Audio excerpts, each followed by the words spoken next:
Il y a l'ami Thomas Peset sur Twitter qui parle un peu de temps en temps de foot, hein, qui a disparu un peu de l'analyse d'un e-sport, mais qui est toujours très bon et qui citait notamment Llorente et les latéraux espagnols en disant que c'est vrai qu'il y avait peu de prise de risque finalement, et c'est venu d'Alba en deuxième partie de rencontre. Christophe, est-ce que c'est pas là aussi un axe d'amélioration qui d'ailleurs a existé un moment et existe toujours de temps en temps chez les équipes de Guardiola quand il faut ne pas trop s'exposer, où on hésite à envoyer les latéraux dédoublés, notamment au Bayern ou dans un club où tous les latéraux étaient beaucoup habitués à dédoubler dans le dos de Ribéry et Robben, ça avait un petit peu disparu quand Guardiola était arrivé. Est-ce que c'est pas une idée aussi Et je te le demande au-delà de mon pari Llorente buteur, qui n'a jamais semblé passer parce que Llorente s'est jamais présenté dans la position de liner, ce que j'imaginais un peu. Il y a peut-être là aussi une solution, parce que c'est vrai que la profondeur, sinon, ne semble pas venir de beaucoup de joueurs potentiels. Ce qui m'embête, en fait, c'est que autant de la part d'Alba, oui, alors tu vas jamais recréer la relation qu'il y a avec Messi, mais globalement, les appels, il a l'habitude de les faire, à voir si on lui donnera la profondeur, hein, mais même quand l'adversaire est relativement bas. D'ailleurs, il a réussi une ou deux fois à le faire en début de match. Donc tu peux quand même essayer de faire sortir le latéral ou le central, en tout cas, à tirer et mettre dans le dos pour Alba qui arrive lancé en deuxième rideau avec sa vitesse. Avec même quelques mètres de retard, le fait qu'il arrive lancé, il peut toucher la balle et ensuite centrer. Alors en retrait, généralement au sol, il fait un peu toujours le même centre, quoi, même si Morata est pas forcément mauvais de la tête, il va rarement laver le ballon. De l'autre côté, j'ai un peu plus d'incertitude dans la mesure où Llorente n'est pas du tout un latéral droit. Alors il a joué quasiment partout dans sa carrière, à part vraiment pur numéro 9 et central, je pense, évidemment gardien. Mais alors, il y a toujours une part d'interprétation, hein, parfois, mais lui, il en est la preuve vivante. Tu mets les joueurs dans des positions qu'ils connaissent pas forcément, ils arrivent à se les approprier, à les interpréter, à montrer une facette de leur talent footballistique qu'ils n'ont pas forcément pu montrer plus tôt. Maintenant, Marcos Llorente, le dédoublement du latéral, il le fait pas en fait, c'est-à-dire qu'il peut percuter plus ou moins dans cette zone-là, mais il le fait depuis une position de milieu droit ou de Après, deuxième attaquant ou de milieu excentré mais tu axe vois, droit. est-ce que dans ce match-là, la position de latéral pouvait pas ressembler à la position qu'il peut avoir à l'Atlético parfois sur le côté? Tellement l'Espagne était haute dans le camp adverse. Bah, c'est ce que je me disais effectivement. Après, le dédoublement, il est quand même moins naturel, on va dire. C'est-à-dire que dans l'absolu, c'est pas lui qui fait le 1-2 pour ensuite partir dans le dos de Torres. Enfin, dans ma tête, en fait, il faudrait vraiment que Ferran Torres soit assez recentré et laisse Marcos Llorente être en gros un piston, quoi. Ouais, parce qu'on Mais a, on a vu à quel point Llorente savait dribbler, éliminer et aller vite. Donc je m'étais dit que ça pouvait être, tu vois, un pendant à Alaba. Alba, pardon, et pas Alaba. Mais ça s'est jamais vu, tu vois. Et pourtant, Alba, Alba qui en termes de centre, là j'étais en train d'aller vérifier, termine à 1 sur 8 en termes de centre réussi, centre tenté. Et sachant que le meilleur centreur de l'Espagne ce soir, c'est Coquet à 3 sur 8. L'Espagne termine à 7 sur 29, je crois, au total, en termes de centre tenté et réussi. Enfin, après, réussi et tenté. ils avaient, en général, il y avait quoi? Il y avait Morata et peut-être Torres qui arrivaient dans la surface. Oui, c'est ça. Oui. Si ça partait de la gauche, c'était ça. Et de l'autre côté, bah, tu avais Olmo qui allait et qui a peut-être été l'Espagnol, je pense, le plus dangereux, le plus remuant sur le trio d'attaque ce soir, Tu vois, à mon avis. je trouve que c'est là où la comparaison avec une équipe comme l'Allemagne fait mal, c'est que l'Allemagne, tu sais que s'il y a un centre qui vient comme ça sur attaque placée, t'as Gossens qui va arriver, t'as un milieu qui va arriver, t'as les trois attaquants qui vont être là. Et l'Espagne, alors il y a ce problème de conservation avec beaucoup de surnombre au milieu qui fait que bah, tes mecs n'ont pas forcément le temps de venir, et deux, les profils sont pas vraiment adaptés quoi, pour Ouais, que ça débarque dans la après, surface. après je trouvais que c'était. Il y a eu pire en termes de projection dans la surface côté espagnol, je pense, par le passé, dans Oui, d'autres oui, sélections. Il y a il y a vraiment eu. eu pire que ce soir, et même en termes de mouvement, surtout en début de match. Après, ça s'est vraiment calmé. C'est-à-dire que j'ai l'impression que tout le début de la deuxième mi-temps, euh, j'ai l'impression que les Espagnols n'arrivaient pas à reprendre vraiment et à retrouver le rythme qu'ils avaient montré en début de match, où il y a eu des situations qui se sont un petit peu multipliées. Il y avait surtout plus de mouvements, c'est-à-dire qu'à partir du moment où il y avait un gars qui n'était pas trop cadré au milieu de terrain, il y avait toujours un appel, toujours un mec pour faire l'appel. Et ça, c'est vrai qu'au fil des minutes, ça s'est calmé, ça s'est effacé. Et c'est vrai que la fin de match, il a fallu attendre, je pense, quelques changements et du sang frais venant de la touche pour un petit peu retrouver du peps, qui a expliqué d'ailleurs que ça redémarre un peu en fin de match en termes d'occasion. Mais c'est vrai qu'il y a aussi eu, dans la possession espagnole, on n'a pas été sur un niveau constant de mouvement et de projection dans les 30 derniers mètres, quoi.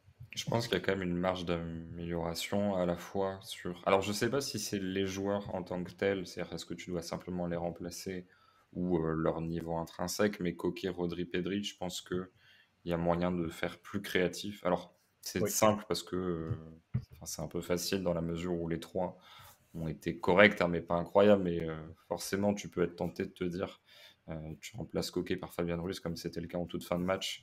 Tu sors Pedri pour mettre Thiago Alcantara.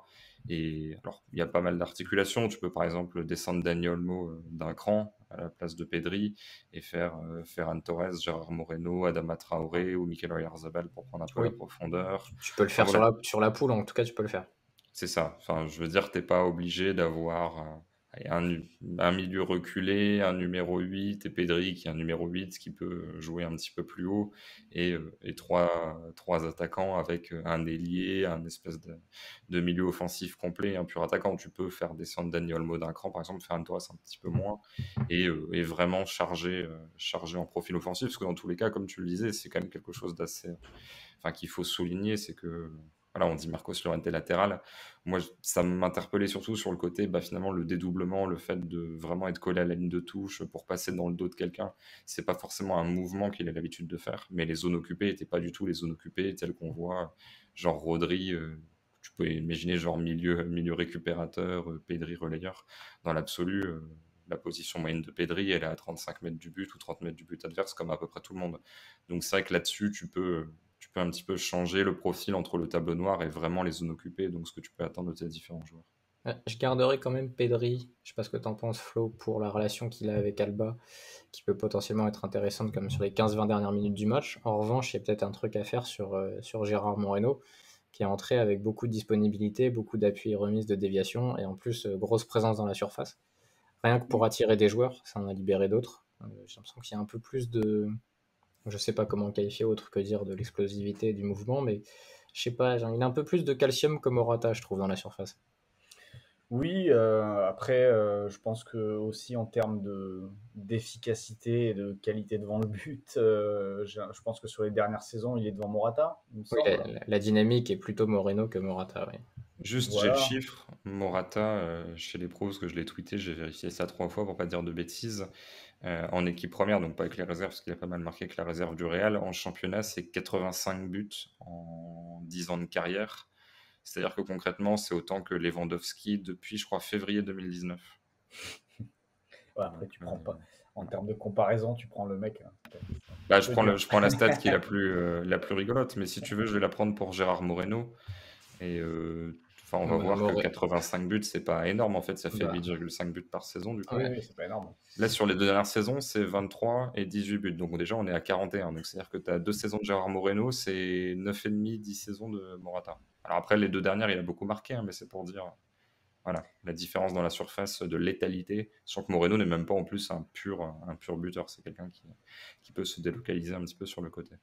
Non, mais ouais, c'est sûr que la discussion avec Est-ce Moreno, est-ce que Morata démarre le prochain match, Flo? je, si c'était moi, non.